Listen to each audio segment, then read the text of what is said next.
Hello, citizens of the world. We are anonymous.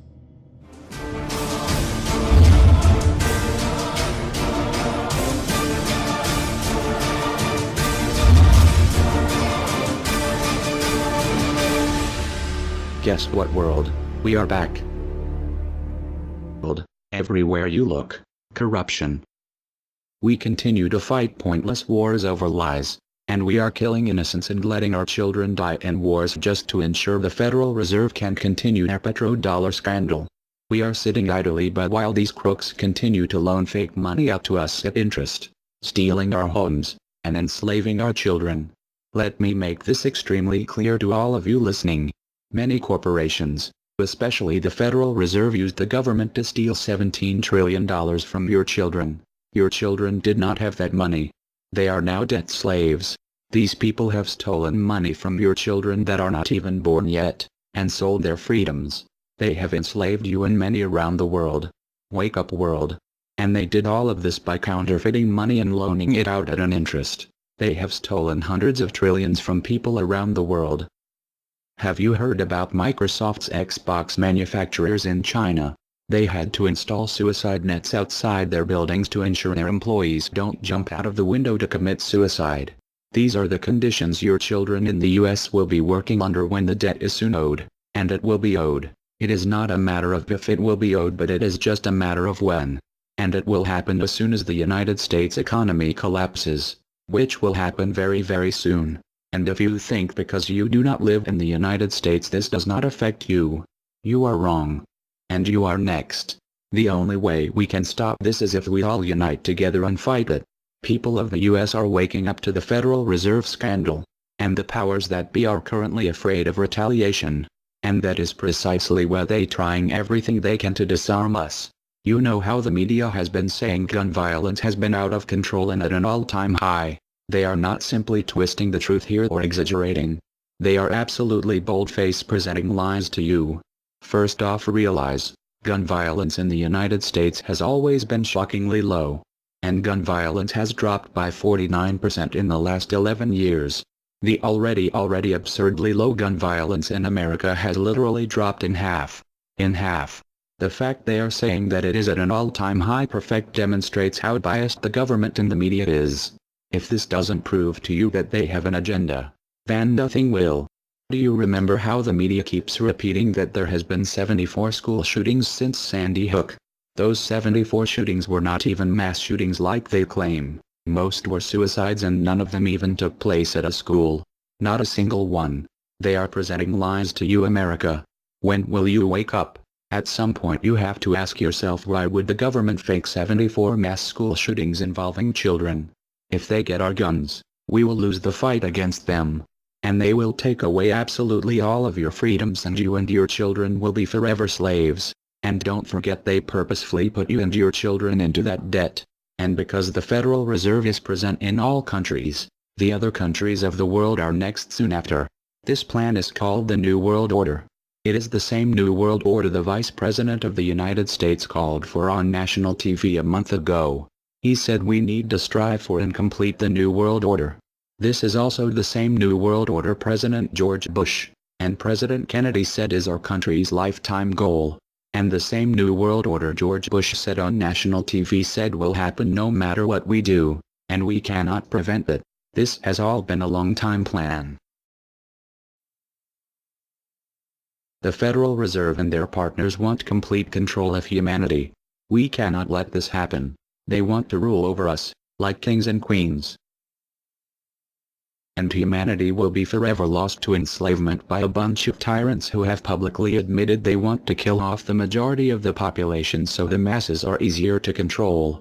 They are going to wipe your bloodline completely off of the earth. He'll tell you the order of things to happen. The enslavement will follow immediately after guns are taken away and you cannot fight back. If they cannot get the guns before the economic collapse, then they will wait until the economy collapses. When the economy collapses, people will be starving. There will be looters and shootings. The government will insist on taking guns away to help, and as soon as the guns are taken away, then we will fall into a complete dictatorship. Do not fall for it. Remember, They are the ones who caused the economic collapse to begin with. This is the same tactic used on Germans and it worked. So expect it.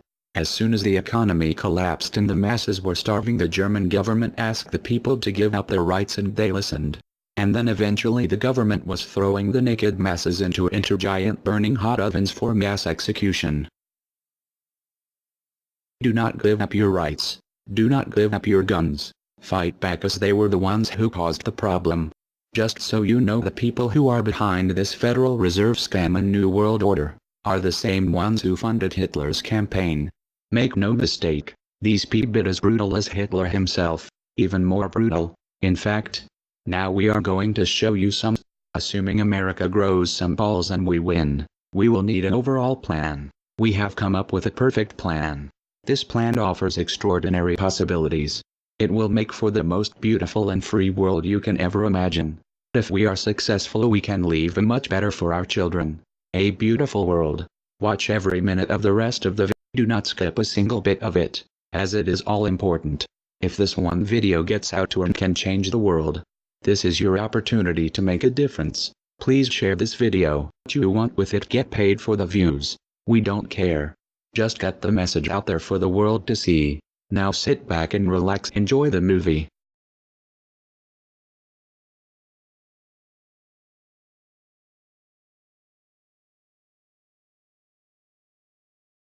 You cannot begin to imagine in how many ways the world is the opposite of what you have been taught to believe. You see the guy who sells drugs to willing customers so he can feed his family as the scum of the earth, while you see the hypocrite who gives away stolen money in the name of government as a saint. You see the guy who tries to avoid being robbed by the federal thugs as a crook and a tax cheat, but see as virtuous the politician who gives away the same stolen loot to people to whom it does not belong. You see the cop as a good guy when he drags a man away from his friends and family and throws him in prison for 10 years for smoking a leaf. And you see anyone who defends himself from such barbaric fascism as the lowest form of life, a cop killer. In reality, most drug dealers are more virtuous than any government social worker, and prostitutes have far less to be ashamed of than political whores, because they trade only with what is rightfully theirs, and only with those who want to trade with them. The upstanding, church-going, law-abiding, tax-paying citizen who votes Democrat or Republican is far more despicable and a bigger threat to humanity than the most promiscuous, lazy, drug-snorting hippie. Why? Because the hippie is willing to let others be free, and the voter is not. The damage done to society by bad habits and loose morality is nothing compared to the damage done to society by the self-righteous violence committed in the name of the state. You imagine yourselves to be charitable and tolerant when you are nothing of the sort. Even the Nazis had table manners and proper etiquette when they weren't killing people. You think you're good people because you say please and thank you? You think sitting in that big building on Sunday makes you noble and righteous? The difference between you and a common thief is that the thief has the honesty to commit the crime himself, while you whine for government to do your stealing for you. The difference between you and the street thug is that the thug is open about the violence he commits, while you let others forcibly control your neighbors on your behalf. You advocate theft, harassment, assault, and even murder, but accept no responsibility for doing so. You old folks want the government to steal from your kids so you can get your monthly check. You parents want all your neighbors to be robbed to pay for your kids' schooling. You all vote for whichever crook promises to steal money from other people to pay for what you want. You demand that those people who engage in behaviors you don't approve of be dragged off and locked up, but feel no guilt for the countless lives your whims have destroyed. You even call the government thugs your representatives, and yet you never take responsibility for the evil they commit. You proudly support the troops as they kill whomever the liars in DC tell them to kill, and you feel good about it. You call yourselves Christians or Jews or claim to follow some other religion, but the truth is what you call your religion is empty window dressing. What you truly worship, the God you really bow to, What you really believe in is the state. Thou shalt not steal. Thou shalt not murder. Unless you can do it by way of government. Then it's just fine, isn't it? If you call it taxation and war, it stops being a sin, right? After all, it was only your God that said you shouldn't steal and murder, but the state said it was okay. It's pretty obvious which one outranks the other in your minds. Despite all the churches, synagogues, and mosques we see around us, this nation has one God and only one God, and that God is called government. Jesus taught nonviolence and told you to love your neighbor, but the state encourages you to vote for people who will use the violence of government to butt into every aspect of everyone else's life. Which do you believe?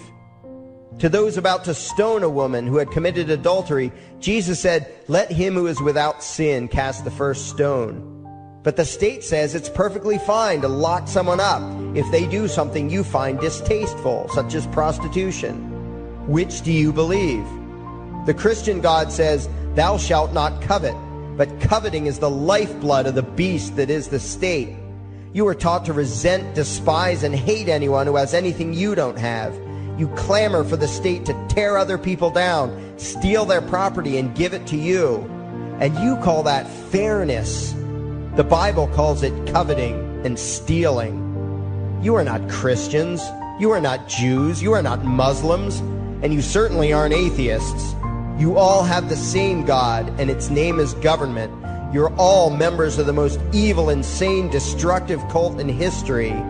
If there ever was a devil, the state is it, and you worship it with all your heart and soul. You pray to it to solve every problem, to satisfy all your needs, to smite your enemies, and to shower its blessings upon you. You worship what Nietzsche called the coldest of all cold monsters, and you hate those of us who don't. To you, the greatest sin is disobeying your God, breaking the law, you call it, as if anyone could possibly have any moral obligation to obey the arbitrary commands and demands of the corrupt, lying, delusional megalomaniacs who infest this despicable town. Even your ministers, priests, and rabbis, more often than not, are traitors to their own religions, teaching that the commands of human authority should supersede adherence to the laws of the gods they say they believe in. Several years ago, I heard one pompous evangelical jackass in particular pontificating on the radio that anyone who disobeys the civil authority, be it a king or any other government, is engaging in rebellion against God. Those were the exact words he used. What if the government is doing something wrong? Well, this salesman for Satan opined, that is the business of those in government, and you are still obligated to obey. Everywhere you turn, be it the state or the church, the media or the schools, you are taught one thing above all else, the virtue of subjugating yourselves to mortals who claim to have the right to rule you. It is sickening the reverence with which you speak of the liars and thieves whose feet are so firmly planted on your necks. You call the congressmen and the judges honorable, and you swoon at the magnificence of the grandiose halls they inhabit, the temples they built to celebrate the domination of mankind. You feel pride at being able to say you once shook a senator's hand or saw the president in person. Ah, yes, the grand deity himself, His Royal Highness, the President of the United States of America. You speak the title as if you're referring to God Almighty. The vocabulary has changed a bit, but your mindset is no different from that of the groveling peasants of old who bowed low, faces in the dirt, with a feeling of unworthiness and humility when in the presence of whatever narcissist had declared himself to be their rightful lord and master. The truth of the matter, back then and today, is that these parasites who call themselves leaders are not superior beings. They are not great men and women. They are not honorable. They're not even average.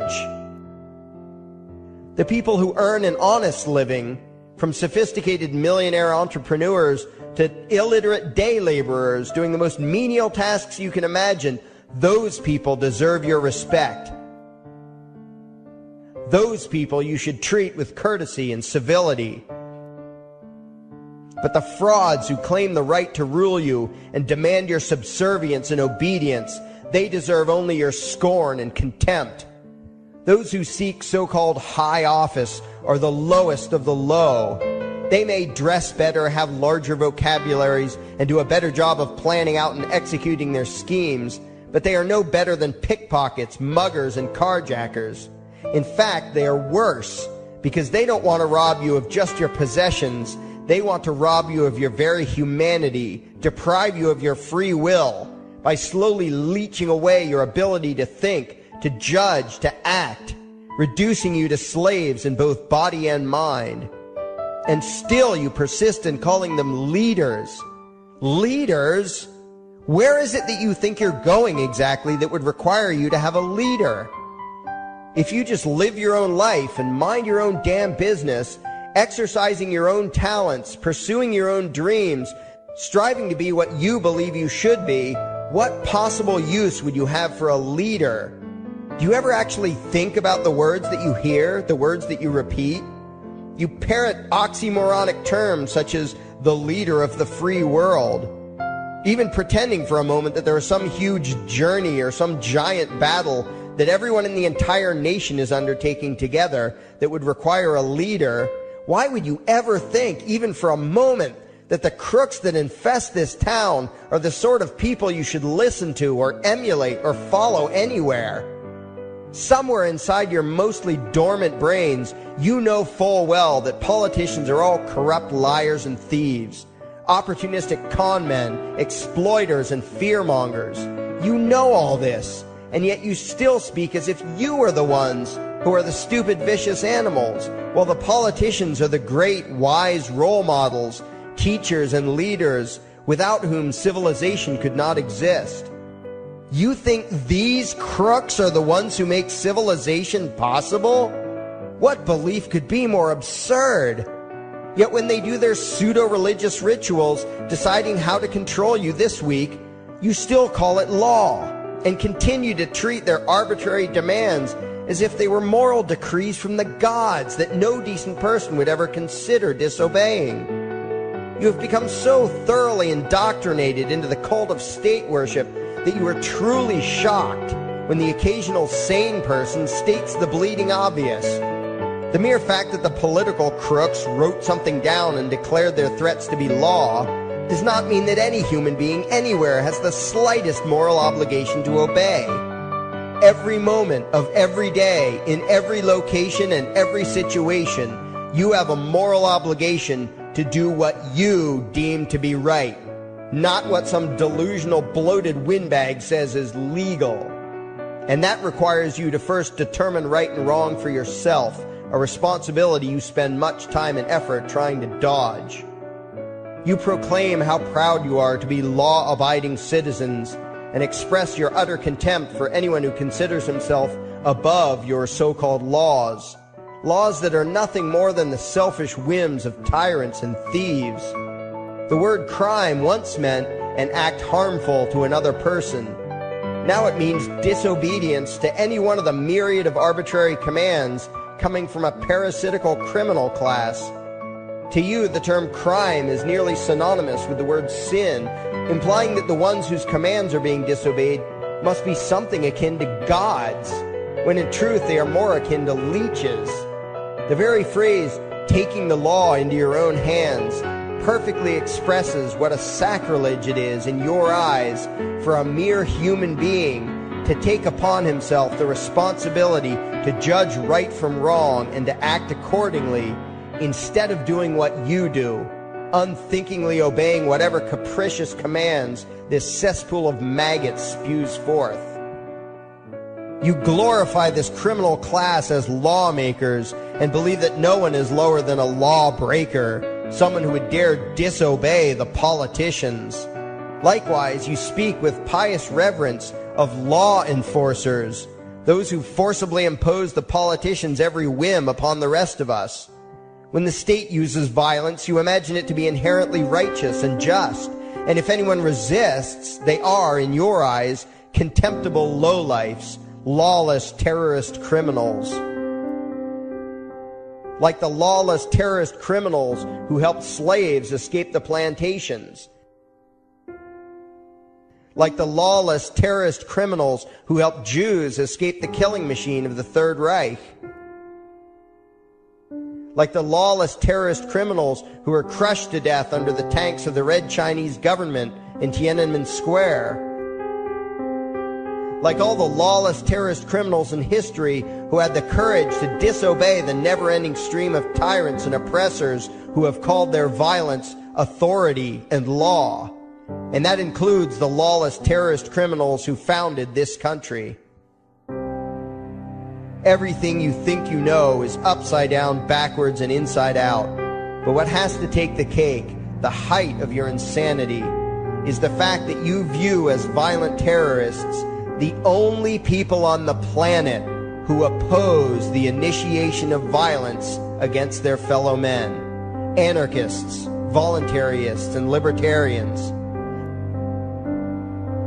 We use violence only to defend ourselves against someone who initiates violence against us. We use it for nothing else. Meanwhile, your belief system is completely schizophrenic and self-contradictory. On the one hand, you teach the young slaves that violence is never the answer. Yet out of the other side of your mouths, you advocate that everyone and everything, everywhere and at all times be controlled, monitored, taxed, and regulated through the force of government. In short, you are teaching your children that the masters may use violence whenever they please, but the slave should never resist. You indoctrinate your children into a life of unthinking, helpless subservience. You are putting the chains around their little necks and fastening the locks tight. And worst of all, you feel good about it. Out of one side of your mouths, you condemn the evils of fascism and socialism and lament the injustices of the regimes of Hitler, Stalin, and Mao. While out of the other side of your mouths, you preach exactly what they did. The worship of the collective, the subjugation of every individual to that evil insanity that wears the deceptive label, the common good. You babble on and on about diversity and open-mindedness, and then beg your masters to regulate and control every aspect of everyone's lives, creating a giant herd of unthinking conformist drones. You wear different clothes and have different hairstyles, and you think that makes you different. Yet all your minds are enslaved to the same club of masters and controllers. You think what they tell you to think and do what they tell you to do while imagining yourselves to be progressive, thinking, and enlightened. From your position of relative comfort and safety, you now condemn the evils of other lands and other times while turning a blind eye to the injustices happening right in front of you. You tell yourself that had you lived in those other places, in those other times, you would have been among those who stood up against oppression and defended the downtrodden. But that is a lie.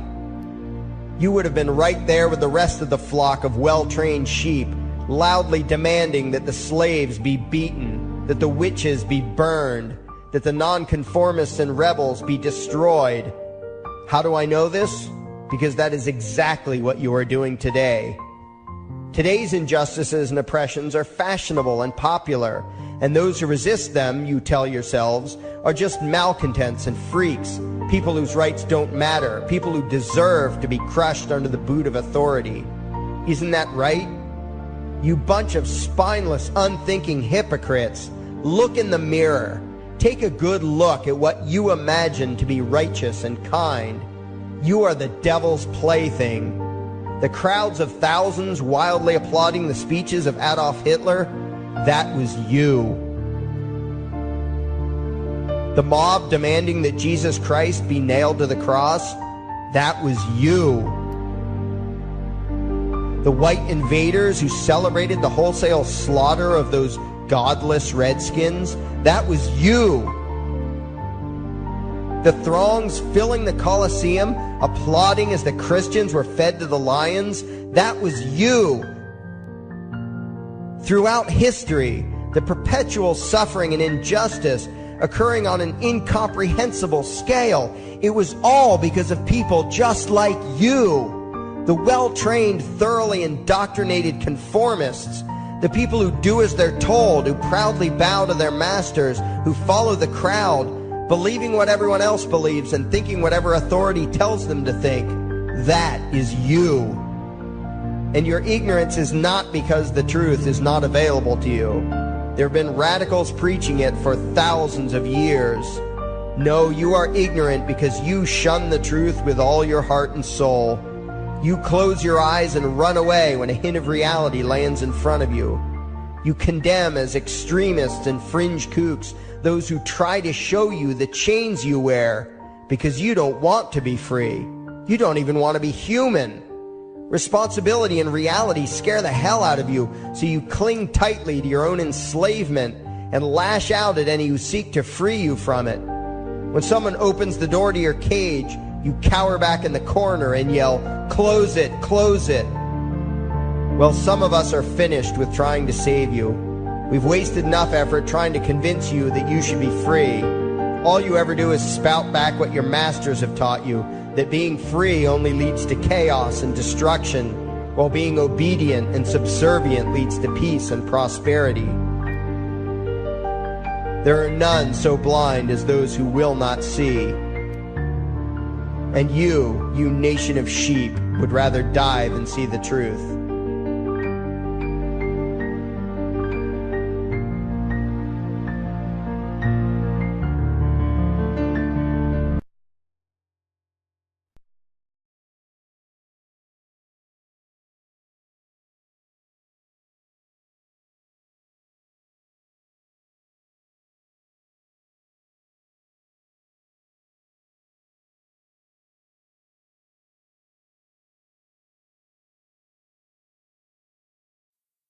There is something I need you to do. Favorite, like and share this video. Now that you have done that, go to your browser add-ons, download YouTube Video Downloader, come back to this video and save the video to your computer and upload it to your YouTube channel. Use a different title than the one used for this video. We now have a new YouTube channel. It is called Anarchy World. It's all one word. Subscribe to us. And the videos used in this video were by Larkin Rose, also one word. Look for his channel and subscribe to him as well. Thank you. And by the way, these are the people responsible.